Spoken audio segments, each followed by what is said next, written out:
What is going on, everyone? Today we're going to be installing the intake horn and grid heater delete from Spelab on this 16 Ram 3500. So we have pretty much everything here. Here's the intake horn, and then here's our grid heater plate, and then it does bring some hardware and extra harnesses for extensions because this does work for deleted and non-deleted trucks. Pretty simple here. All we need is sockets, some electric tools, and an extension. So first I'm actually going to start off by taking off the intake horn, and then we'll get to the grid heater plate. But this is just 10 mils right here, and then a 7/16 for the boot.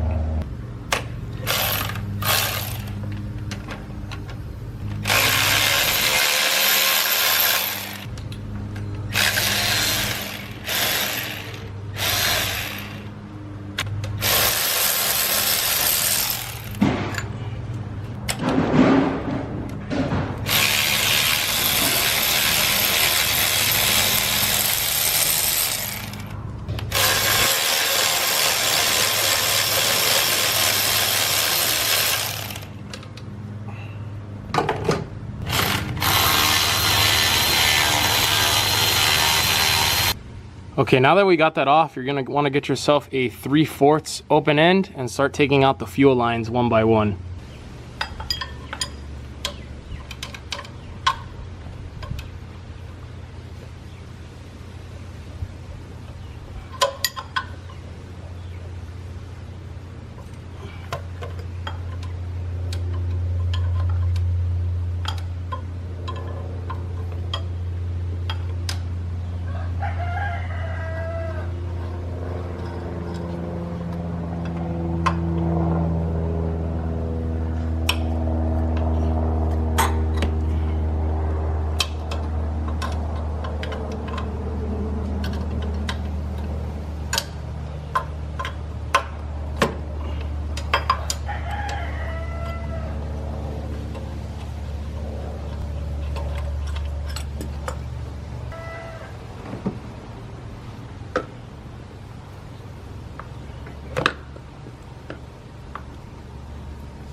Okay, so unfortunately my camera died while I was doing the grid heater plate, but pretty much all we did was take off all the fuel lines, and then you can separate this from the grid heater plate, and this can actually stay in the truck. Just slide the plate out, stick the new one in, which is gonna be this one that does not have the grid heater in it. All you need to do is add these spacers on the fuel rail, and then there is an extension for the intake air temp sensor. Then you have your #1 fuel line replacement, which we're gonna put in before we put the intake horn on. I already learned that the hard way.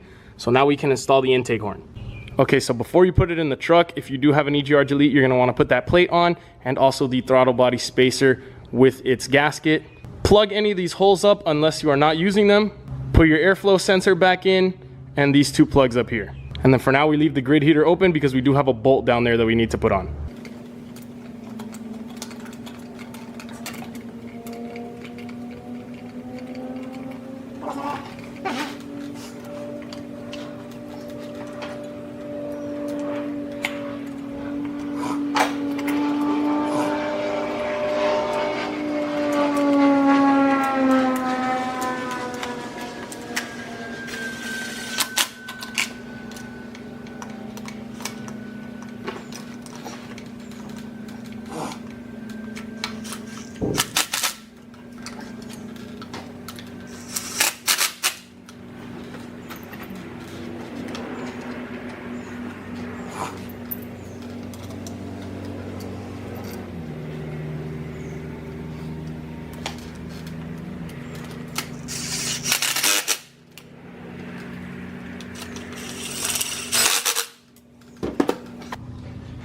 You're gonna wanna take your heater coil and stick it right in here.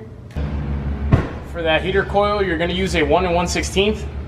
And just like that, we've done the Spelab intake horn and grid heater relocation. Super easy install. Like I said, we have a new grid heater here, which takes out the bolt that you have down there.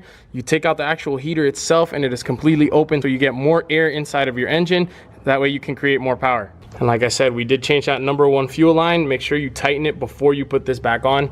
That way you don't have any issues. Thank you guys for watching, and use code MONEY15 on any part of the store so that you can get 15% off.